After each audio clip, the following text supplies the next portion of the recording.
오늘 우리에게 주신 하나님의 말씀은 마태복음 20장 29절부터 34절의 말씀입니다. 신약성경 34쪽입니다. 마태복음 20장 29절부터 34절까지의 말씀을 드라마 바이블로 낭독합니다. 그들이 여리고에서 떠나갈 때 큰 무리가 예수를 따르더라. 맹인 두 사람이 길가에 앉았다가 예수께서 지나가신 담을 듣고 소리질러 이르되 주여, 우리를 불쌍히 여기소서. 다윗의 자손이여. 무리가 꾸짖어 잠잠하라 하되 더욱 소리질러 이르되 주여, 우리를 불쌍히 여기소서. 다윗의 자손이여. 예수께서 머물러 서서 그들을 불러 이르시되 너희에게 무엇을 하여 주기를 원하느냐? 주여, 우리의 눈뜨기를 원하나이다. 예수께서 불쌍히 여기사 그들의 눈을 만지시니 곧 보게 되어 그들이 예수를 따르니라.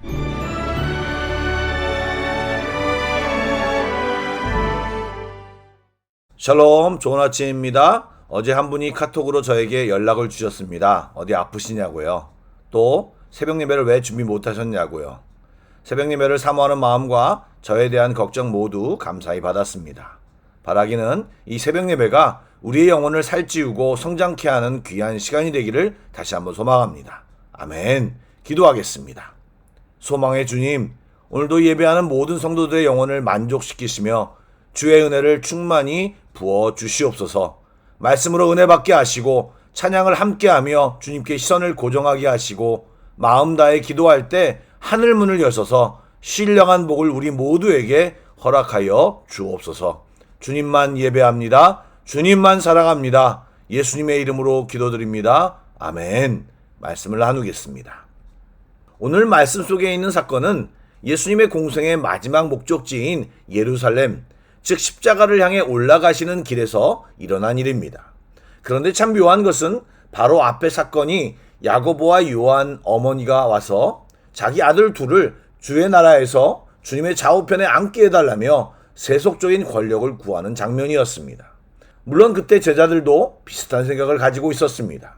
그런데 지금 등장한 두 맹인은 육신으로 앞을 보지 못하고 사실 그동안 예수님을 만나보지 못한 상황 속에서도 신기하게 예수님이 누구이신지를 정확히 알고 자신을 불쌍히 여겨달라고 소리쳤던 것입니다.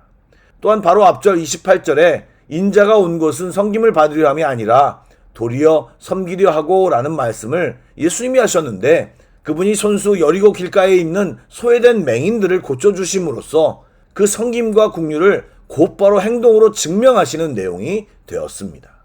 그 현장과 상황을 묘사하는 말씀을 집중하여 살펴보겠습니다. 말씀을 보니 많은 무리들이 예수님과 함께 예루살렘으로 향하고 있는 도중에 그 길가에 앉아 있었던 맹인들이 예수님이 지나가심을 알고 맹렬히 소리를 지르고 있습니다. 성경을 좀 읽으신 분들이라면 여기서 의문을 가져야 하는 것이 있습니다. 혹시 맹인 중 한 사람의 이름을 기억하십니까? 예, 바디메오입니다. 마가복음에 그 이름이 나오는데 이 장면을 소개할 때 맹인 거지 바디메오가 있었다라고 소개하였고 누가복음에서도 맹인 한 사람이라고 말하는데 마태복음에서만 두 맹인이라고 말하고 있습니다. 어떤 분들은 이렇게 복음서끼리 다른 묘사에 심하게 불편함을 느끼시는데 당연한 반응입니다. 이 부분에 대하여 성경학자들은 이렇게 설명합니다. 실제로 그 장소에 있었던 사람은 두 명이 맞고 마가와 누가복음에서는 둘 중에 한 사람, 아마도 더 크게 더 간절하게 소리친 사람, 훗날 초대교회에 잘 알려지게 된 인물 디메오의 아들 바디메오의 한 사람에게 초점을 맞추어 묘사한 것이라 생각합니다. 예, 은혜를 향해 가장 절박하게 부르짖었던 바디메오의 믿음에 마가와 누가가 카메라 렌즈를 집중한 것뿐입니다. 그에 반해 마태복음은 마태복음의 1차 독자인 유대인들의 문화에 맞게 그들에게 확실하게 전달하기 위해 두 명이라고 적은 것입니다. 유대율법에서는 어떤 사실이 진실로 확증되려면 두 사람의 증인이 필요합니다. 그래서 마태는 예수님이 구약에서 약속된 다윗의 자손, 즉 메시아이심을 증명하기 위해 두 명의 맹인이 예수님을 메시아로 고백하고 치유받은 사실을 있는 그대로 그리고 의도적으로 기록한 것입니다. 두 맹인은 예수님이 보이지 않았기에 그냥 주여 우리를 불쌍히 여기소서 다윗의 자손이여라고 크게 소리를 질렀습니다. 얼마나 그들의 소리가 컸던지 말씀을 잘 보시면 그 소리가 거슬려 무리들이 꾸짖어 잠잠하라고까지 했지만 그들은 더욱 크게 소리 질렀다고 합니다. 여러분, 은혜 받는 자리는 항상 방해물이 있습니다. 육신의 피곤함, 환경의 어려움, 내면의 불안과 낙심 등 우리를 잠잠하게 또 주님께 나아가지 못하게 하는 뭔가가 항상 있습니다. 하지만 이 두 맹인은 일생일대의 기회를 놓치지 않기 위해 체면과 사람들의 꾸짖음에도 아랑곳하지 않고 더욱 소리쳤습니다. 그런 간절함이 없었다면 그들은 치유받기 힘들었을 것입니다. 여러분, 우리들의 믿음 생활에도 이런 간절함이 있어야 합니다. 성격이나 성품에 따라 다를 수 있지만 주님만이 답이기에 우리는 좀 더 주님께 간절히 또 끈질기게 나아가야 하는 것입니다. 그러자 어떻게 되었습니까? 함께하던 모든 무리들이 전혀 상상하지 못했던 일이 일어났습니다. 예수님께서 가시던 발걸음을 멈추셨습니다. 여러분, 지금 예수님의 발걸음이 어떤 발걸음인지 알고 계시죠? 예, 십자가의 길로 가시는 바쁘고 중차대한 발걸음입니다. 그런데 그 중요한 사명의 길 위에서도 주님은 우리들 시선으로 가장 낮고 천한 자들의 신음소리를 외면하지 않으셨습니다. 그분은 온 우주의 통치자여 하나님이시지만 이 새벽에 우리의 작은 신음과 눈물의 기도에 귀 기울이시는 분이십니다. 아멘. 우리의 기도가 우리의 느낌으로 허공을 치는 메아리 같을 때가 분명히 있지만 우리 주님은 우리가 아뢰는 모든 기도를 다 듣고 알고 계십니다. 바라기는 오늘도 우리의 마음을 다해 주님께 간절히 간구하는 은혜의 아침이 되기를 간절히 소망합니다. 아멘. 그렇게 걸음을 멈추신 예수님은 그들을 불러 내가 너희에게 무엇하여 주기를 원하느냐고 물으셨습니다. 그러자 주여 우리의 눈뜨기를 원하나이다 라고 두 맹인은 대답했습니다. 여러분, 예수님께서는 다 알고 계시면서 굳이 왜 그들에게 물으셨을까요? 여러분, 두 맹인의 일상은 늘 동양이었습니다. 사람들의 발소리를 들으며 본능적으로 구한 것은 늘 몇 푼의 동전이나 오늘 먹을 양식이었을 것입니다. 그런데 예수님의 이 질문은 매일 반복하는 구걸의 내용을 멈추고 창조주 하나님, 그들이 외쳤던 메시아에게 원하는 것을 직접 말하도록 또 그분만이 하실 수 있는 치유의 기적을 믿음으로 당당히 요구하도록 그들의 시선을 끌어올려 주신 것입니다. 또한 이런 예수님의 물음은 매우 인격적인 것입니다. 그들은 사람들이 무시하고 꾸짖을 만큼 때론 투명 인간처럼 취급받거나 무시되던 존재였습니다. 그리고 그들은 동정을 받는 존재이지 의견을 묻는 존재가 아니었습니다. 그러나 이 연약한 자들에게 발언권을 주시고 그들의 소원에 귀를 기울이시는 예수님의 모습은 예수님의 탁월한 리더십과 배려를 느끼게 해주며 무너진 그들의 자존감과 마음을 먼저 회복시켜 주시는 멋진 소통의 기술입니다. 또한 조금 찔리는 적용이지만 우리의 기도도 주님께 우리의 필요만 구하는 그런 기도가 되어서는 안 될 것입니다. 부모가 자녀의 필요를 다 알면서도 자녀가 직접 다가와 입술로 말해주기를 기다리는 것처럼 주님과 우리와의 관계가 기계적인 응답 관계가 되어서는 안 되고 서로 마음을 나누고 소통하는 친밀하고 인격적인 관계를 맺어야 하는 것입니다. 여러분, 마지막으로 한 가지만 더 말씀드리겠습니다. 예수님은 분명히 말씀으로도 두 맹인을 눈뜨게 하실 수 있는 분이십니다. 그런데 굳이 그들의 눈을 만지시며 고쳐주셨습니다. 왜 그러셨을까요? 시각을 잃은 맹인에게 있어서 가장 확실한 감각은 청각과 더불어 촉각입니다. 맹인은 예수님의 따스한 눈빛이나 긍휼히 여기시는 표정을 전혀 볼 수 없습니다. 그래서 그들의 눈에 직접 손을 대심으로 내가 너를 불쌍히 여긴다, 내가 너와 함께 있다라는 것을 그들이 가장 느낄 수 있는 방식으로 표현하신 것입니다. 또 방금 전에 말씀드렸듯이 그들은 장애 때문에 무시받고 사회적으로 격리된 사람들이기에 지금까지 아무도 그들을 만지려 하지 않았습니다. 그러기에 예수님의 터치는 단순한 의료적 행위가 아니라 수년간 멸시받으며 굳어버린 그들의 상처난 마음과 사회적 단절까지 한 번에 싸매어 주시는 온전한 치유와 회복의 터치였습니다. 또 부모와 같은 긍휼과 사랑이 느껴지는 행동이었습니다. 사랑하는 여러분, 우리 주님은 우리 모두를 사랑하고 불쌍히 여기십니다. 우리는 주님을 만날 만한 때에 만나야 하고 주님을 작게 생각해서는 안 됩니다. 주님을 제한하지 마시고 주님이 어떻게 하실 수 있을지를 우리 수준으로 걱정하지 마시기 바랍니다. 그분은 우리에게 가장 좋은 것을 얼마든지 주실 수 있는 분이시며 그분은 아들 예수님을 십자가에 제물로 죽여 우리를 구원하실 만큼 우리를 사랑하시는 분이십니다. 세상 사람 모두가 무시하고 천대할지라도 우리를 가장 잘 아시고 이해하시며 우리를 가장 귀하게 여기시는 분이 주님이십니다. 그런데 그분이 온 우주의 왕이시며 통치자이십니다. 감격스럽게도 주님이 우리를 자녀 삼아 주셨습니다. 예, 우리는 존귀한 주님의 자녀입니다. 주저하지 마시고 주님께 나아갑시다. 예수 이름으로 기도합시다. 틀리면 어떻고 잘못 구하면 어떻습니까? 주님이 고쳐주실 것이고 우리에게 뭐가 있어야 할지 주님이 더 알고 계십니다. 오늘 기도하는 모든 성도들에게 특별한 주님과의 만남과 만지심, 특별한 인도함이 넘치길 주님의 이름으로 축복합니다. 아멘. 기도하겠습니다. 사랑의 주님, 상한 갈 때도 꺾지 아니하시고 꺼져가는 심지도 끄지 않으시는 주님의 사랑을 다시 한번 묵상합니다. 이 시간 주님의 이름을 부르며 기도하는 모든 성도들을 특별히 만나주시고 그들이 간절히 주님을 부를 때 위로하여 주시고 그들의 입으로 간구하는 모든 것을 받아주시며 아버지 되신 주님의 은혜를 덧입는 주의 성도들이 다 되게 하여 주옵소서. 이 시간 정말 답답한 심정으로 있는 모든 성도들에게 완전하신 주님을 체험하는 귀한 이 아침이 되게 하여 주시옵소서. 예수님의 이름으로 기도드립니다. 아멘. 계속해서 찬양 한 곡을 묵상하시고 합심 기도와 개인 기도로 나아가겠습니다.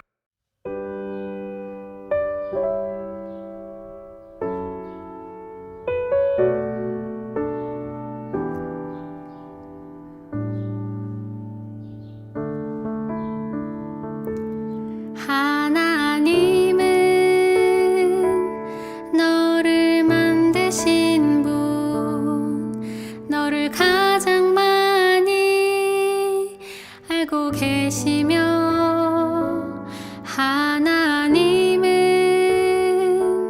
너를 만드신 분, 너를 가장 깊이 이해하신단다. 하나님은 너를 지키시는 분, 너를 절대 포기하지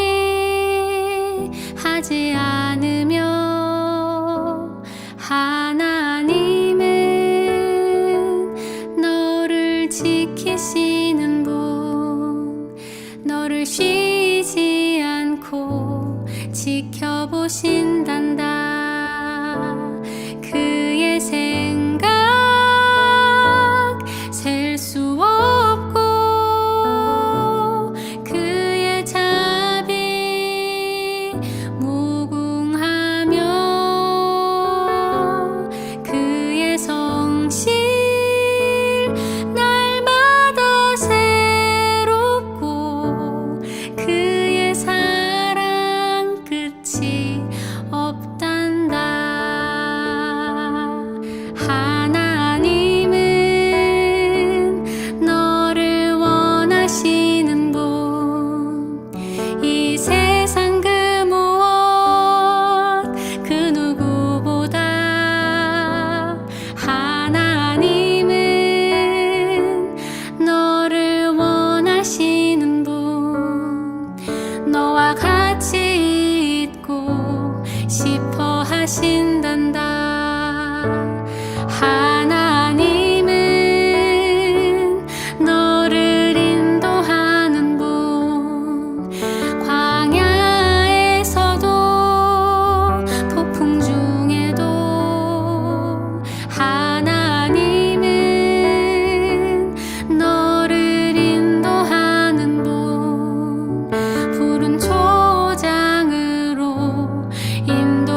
주여